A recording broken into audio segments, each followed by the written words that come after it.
this episode, we're going to head up to Nashville and talk to one of the most prolific songwriters in the music industry, Bonnie Baker. Having worked with artists such as Hunter Hayes and Rachel Platten, Bonnie brings to the table a wealth of songwriting experience. Sit back and enjoy this episode and learn how to tap into your inner creative self. What do you think are pros and cons of, like, what is your favorite thing about your job? And then on another parallel of that, what is the thing that is hardest about your particular job? Because people always look at someone like you and they go, well, they just moved to Nashville and they wrote hit songs and they've got all this stuff going and they are married and they have a family and they're happy and nobody ever looks at, here's the thing that I love the most, but here's the thing that's so freaking hard. Again, great question. I think the best part of my job has been the emotional outlet that I feel. Yeah. Even though most days I'm not writing for myself. Human experience is pretty common. So it's like I can write for an artist and with an artist, and I can feel some of that emotional outlay. Yeah. So that it's not just all held inside. I wrote with a 10-year-old this week, and we wrote a song called Collecting Rain in a Bottle. And it was talking about how she holds all of her emotions in. And I went, wait, what? How old are you? Not 10, not inside. And yeah, she had this old soul, and she said, yeah, I'm sitting on my porch and okay, I can feel that. I can hear that. And I can, her language is younger than mine, and she may have expressed it differently than I would at my age, but that human experience is we hold it all in and we don't let it go, and then there's nowhere for it to go. So that is the part of my life. It's almost like therapy every day. Which feels fantastic. And which is amazing. And I only started therapy last year. So that road helped me out of some emotional baggage that I truly had carried for a lot of years. So just living a creative life has helped me find a healthy place for myself as a soul walking the planet. The hard side of the job is we look at success as acceptance. That, 1 million people liked what we did and they bought it. Whereas if only 10 people have heard it, it feels like it's not a success. And sometimes that's not a true barometer of the work itself. And I'm having to learn how to not judge and measure myself by success. That is almost like a separate thing. But it has taken a lot of years. Listen, I came to Nashville wanting their approval. I wanted to be in crowd. I wanted to be the buzz, and I never was. I never was that person. And it took a lot of years for me to let go of that and to realize that the work itself, the human being I am, is completely separate than what someone thinks of me that works at a publishing company or a management office. Like, their approval of me is not something I need to worry about. But it is, I'm such a people pleaser that it has taken a lot of years. So the dark side has been the depression when the success is not there, the diving into bad habits, unhealthy behaviors. A lot of times came from not success, but the weird side of that is when there was success and there was a lot of attention, it felt strange. And the unhealthy behaviors came during those times as well. I stood on stages and received plaques that I don't remember because I was drunk. And I was like, it forced me into this place of, you have to be who they think you are. And I didn't know who I was. So I gotta numb this out so I can just figure out how to show up and say something that is halfway smart and the really, really strange side of that is what we don't even realize when we're incapable is we don't sound smart when we've been drinking all night. Yeah. We sound very, very not smart. Yeah. Too many pauses, not enough words. Been there. And, I played the Bluebird in November of 2018, and it was one of the first times I ever played in public sober. And it was the hardest thing I've ever done. Yeah. And so it's like the road for me has been, I wanted their acceptance, didn't feel like I had it. So let's mask it. Let's create a fake personality. Then I get inside of that but I don't even know who the personality is. I don't know who the person is. So you start unlayering all that. And that is the part of being a creator that I think is hard. You got to know who that is that's trying to create. It's not, songs are good, bad. I don't even feel like art is good or bad. It just 10 people buy it or 10 million people buy it. That's our measuring stick. But McDonald's sells the most hamburgers, but it doesn't mean they have the best one. Right. They just sell the most. Yeah. So So great. it's like art is the same way. It's like just because something sells the most doesn't mean it's the best made or the one made with love. So where I am is that I just had to realize whether I'm on top of the charts, under the charts, not even anywhere close to the charts, I still show up every day to my desk and do the best work I can do. And then at the end of the day, I have to let it go and pick it up again the next day. And then everything happens where it's supposed to happen, That's such, I think, valuable advice because that's something that people really deal with, I think, in terms of the greatest thing that we do is we judge ourselves by how successful are we. And it could be, you could be somebody that's like making $1 million doing voiceovers in your closet, but suddenly in our heads, nobody knows who we are. Right. And reverse is like when you do have success, I think when we've all had those moments that it's like, look at this, everyone's kind of like applauding. Right. It's almost like you don't know what to do with it not because it doesn't feel good, but I think because we're going, I'm not ready for the roller coaster to dip yet. Right. And it's that recalibrating almost every day. Yeah, because if they're applauding for you today, they may not be tomorrow. So it's like, if that is where your identity comes from, then what happens when it stops? One of the things that I see in the business of music, I don't know that we care enough about each other to help each other through those things, because every single artist goes and writer goes through the same thing of like, they're here and then they're here. And how do you self-care in both places? And artists and writers and creators are not disposable. Right. They're unique. And we are losing voices and we're losing perspectives because they didn't lose the weight in the time that the label asked them to lose weight. Whatever thing happened that somebody's like, all right, then you've lost your turn in line, And I would like to come at our business a little more in the caretaking mode, not babysitting mode. I'm not babysitting anyone.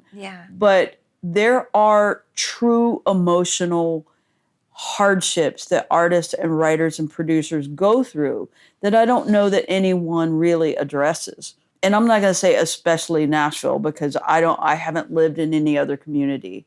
Nashville's pretty shut down as far as like talking through difficulties. There's not a whole lot of dialogue about what people disagree with or how to do things differently. It feels to me like it's a little bit of a do it this way or get out. So that's sad to me because I think we're missing out on a crop of creators that could be really earth-shattering and life-changing just simply because they refuse to color their hair blonde and it's brown. Whatever the issue is that feels so big for them, it's like, but their heart and soul is right and their creations are right. But you're going to just kind of flush it because it's not matching exactly what you want. So I would like that conversation to happen more of how do we develop and care and actually stay in the game with people that we feel, because to me, every person is valuable. And yeah, it takes $1 million to break an artist. I get you don't do that lightly. I get that. But, a great example, Carly Pierce is like just crushing it right now. And I met her early on, and I've watched her go through all of the angst and all of the anxiety. And, she's just a lovely person. And, the best I could say is just keep doing the work and it will come around and pay off. And to watch her be able to do that is amazing, and no one deserves success as much as she does. But at any given time, somebody could have gone, we're done with that. And some people did, and then she just kept pulling herself back up and getting back out in the ring. I think it's true, being a new transplant in Nashville and having lived in Los Angeles. LA is the same way. I think it's just sort of pervasive within the business overall, that it's not only are we investing in a career and as a business, but you're investing in human beings. And the lack thereof is sort of strips them of their humanity. Right. And the flip side of that is I have been engaged and involved in, someone who won't show up on time and someone who's not prepared and they're blowing their chance. And there are moments when I have to say, I care about you, but you're not showing up as your best self. And what I would say is there's a reason for that. And my curiosity would want me to ask why that's happening. But at some point, I'm not their caretaker and I'm not their babysitter. So behaviors can be very hard to deal with. I mean, I've watched some managers they have to deal with, I need my bottled water to be this temperature. And you're like, seriously, you know what I mean? But they do it because they do it. And, but all of that to say that I think there is a value that we have kind of put into some things that may not be as important as the real thing, which is the human being of it, Someone comes to you and they say, Bonnie, I want to be you. I want to be a hit songwriter. I want to be a hit producer. And how do I do that? Obviously, cloning is out. So that's not. Trust me, they do not want to clone me. They might want to. Yeah. What would you tell somebody like that that's wants to get into that field? And as a songwriter, so many people move to Nashville to be huge songwriters, or hopefully, you know, it's like, oh, I just want a number one. Right. What advice would you give someone pursuing that kind of a career? The biggest advice that I give to everyone I speak with is know yourself. What are your strengths? What are your weaknesses? Start from that place. Find your creative tribe. Your tribe is not going to be my tribe. Your weaknesses are not going to be mine, and your strengths are not going to be mine. So every single person is on a different path and trajectory. And then also define what success is. I'm a big intention setter. I wake up every day and I set my intention for that day. I am a big goal person. I put up a 3-month, 6-month, year, 5-year, goal. And I keep those things in front of me. I am now learning how to live a healthy life. I had an artist from Pittsburgh that we spent 2 weeks together working on a project. He had bad anxiety. And so I would make him meditate an hour before he came to the studio each day. I was like, get up early, take a long walk, nothing in your ears, like no earbuds, just take a long walk of silence for an hour and just allow yourself and your muscles and everything in your body to relax, because he was stressed. So it stressed his voice. And then when he wasn't perfectly in pitch, that stressed him more. So it would become this cycle. So I say all that to say, once he started getting some tools, then he's like, oh, okay, me being out of tune is because my physical body is fighting something. Yes. So weaknesses, strengths, be willing to learn. Yeah. Be willing to learn. I mean, success is it's in chapters. What I needed to do in 1997 to get a publishing deal and a hit is not what I need to do today to get a hit. Yeah. The game is always moving and changing. I have to be aware of that. I was the idea person. I was the lyric person only in 97, for a few years. That quickly moved into I needed to add other skill sets. And then it quickly moved into I needed to do more. We're having to do more with less these days. Yeah. And it's just the way it is. I don't even fight it anymore. So know the market. If you're writing 8-minute songs in a 2-minute town, you're not going to have a hit for a while. But the market may change to want 8-minute songs. And guess what? You're going to have a whole bunch of them. Yeah. That, and then also weaknesses, strengths, live a healthy life, find your tribe, and be patient, because it may not be exactly when you think it's supposed to be.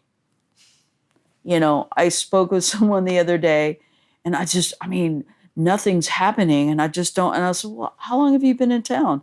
I have been in town for 7 months. And I went, wait, what?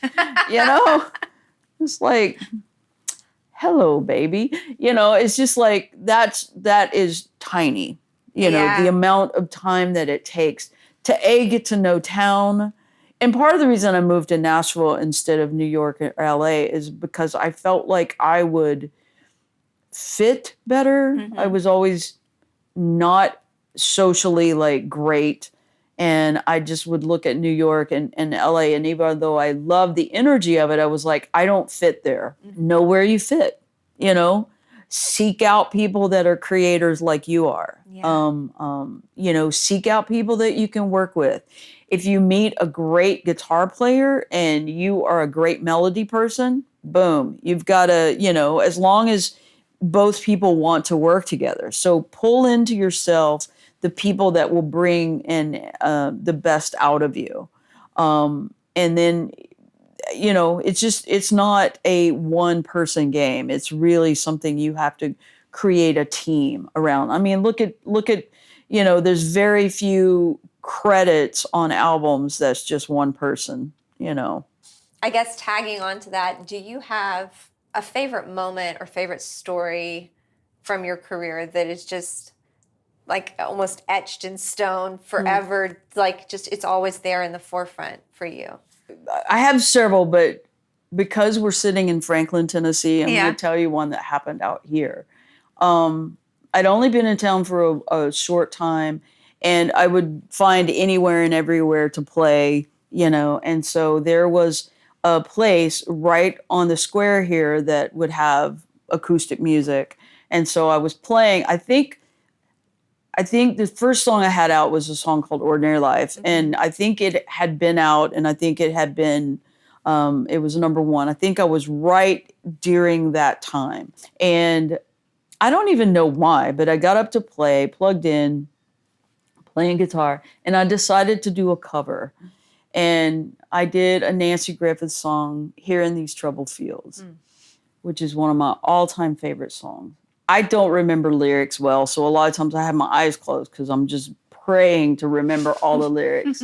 Same. So, yeah. And I hit the chorus, and I'm singing, and somebody has walked up on stage and is singing harmony on that chorus. And so I don't want to open my eyes because I'm like, I'm gonna blow it, So I just kind of keep going, and I go, Gosh, that voice sounds familiar. And it was Nancy Griffith. Oh my God. She was standing next to me singing harmony to her song. She came and sat with me in the booth. And after I finished, we sat down and talked for a while. And I never asked her for a phone number. I never contacted her after that. But she was truly, again, Mary Chapin, Roseanne Cash, Nancy Griffith. They're just pillars of my life. That would be like Carole King coming up and singing with you. Oh, and I'm such a, another story is I got a chance to write in the Brill building for 3 days one time. And God. I just walked the halls like, this is where Carole King used to write. You know what I mean? So yeah, there are some female writers in my DNA that I grew up listening to that, So that's one of my favorite stories. I love that. But are there hurdles that you've faced in your career that, and we all have, but that you've overcome, and there are steps that you could look at someone that's facing those things and say, this is how you get out of that place? One of the biggest hurdles that I feel like I have faced, but I feel like a lot of people have faced, but I will be the one who speaks this out loud right now, is comparison. In July, I left a company that I had been with for 10 years. And one of the last conversations I had with the gentleman who ran the Nashville office was, we've loved working with you, but we just really wish you were more like, and he named a young 22-year-old producer, writer guy. Oh, yeah. We just wish you were more like him. I mean, I have to tell you that I've struggled for a lot of years. Yeah. And the merry-go-round absolutely came to a crashing halt in that moment. The clarity that I had, I can tell you the biggest hurdle I've ever faced is comparison. Because they signed me. They already have him. They don't need another him. Yeah. In fact, they have about 10 of hims. Yeah. They only had one of me. Yeah. So that's the biggest hurdle I've faced, and I would dare say a lot of people have faced. You're not buying a dozen eggs. You're buying the DNA that I bring into the room. And trust me, little dude will never measure up to what I bring into the room. He has his own thing. But for him to say that to me, Gutting. you just should have been more like him, I was like, I'm done. Yeah. I'm done. I'm done comparing myself to other people. Well, if I just would play nicely, or if I would, nope, done. I'm done. And I want to thank that gentleman for really clarifying that for me, because I've been very hard on myself through the years. Like, Bonnie, you're just so hard to get along with. Bonnie, you just need to play nicer with, I'm done. I'm not going to be compared to anyone else. I don't need to be like anyone else. I need to be me, and I need to sleep well, and I need to eat well, and I need to love my family, and I need to work hard, period. And so the biggest hurdle is comparison. It will kill you. It will kill you, because you're never going to be someone else. I mean, I'm not saying there aren't things I can't improve on. Always are things I can improve on. But I can't improve on being someone else. Just can't. Mic drop. Hurdle. Mic drop to the hurdle. Sounds like a lyric only. Mofo. Yeah. You can edit that out. No, this is adult content. Yeah. This is adult content. We could have said worse. No kids allowed. Before we go, what are ways that people can connect with you, and what's up immediately down the pike for you? I have a website. It's www.bkermusic.com. Okay. And I'm learning how to put up more content and share songs and that kind of thing. So I took the A out, so it's BKER Music. I needed to kind of change some things about myself, and my last name was one of them. So BKER Music and .com. The things that are right in my immediate future are I've been part of a documentary for a little while, which is focused on gay women in the music business. Yeah. And so that should be coming out soon. And because of that documentary, I wrote a song called Dry County. And Dry County should be ready to come out very soon. I meet in the morning with some people. So this documentary, they have changed the name, so I don't have it, but I will let you know. I think they're looking to put it in some film festivals and that kind of thing. But they've interviewed just so many women and so many amazing stories. And right now, Dry County is the end song that ends the documentary. And after tomorrow morning, I'll know exactly kind of what the scheduling is. But I'm proud of it. It was a hard moment for me to do on camera. Yeah. And it was almost a year ago when I did the interview. And so after a year of therapy and a lot of conversations and a lot of opening up and cracking open in a lot of different ways, I'm ready for them to say, okay, it's almost time to put it out into the world. So the documentary hopefully will be soon, and then Dry County will be coming pretty soon with it. So You have a thing that you host every month, which which just got a New York Times write-up. Right. Well, it was they wrote up the club itself. club itself. We looked it up, Yes. and they were just talking about the Wednesday evening. So, but it's called What's Next. We're going to do it on Wednesdays every month, and that was just my desire of supporting and featuring. And I try to do 2 females with 1 male. Yes. So that's kind of been my goal, was to up the game of some of our new up and coming females. But I feature up and coming writers that haven't either signed a label deal yet, or they're just now signing their pub deal, or they're at their first single or whatever.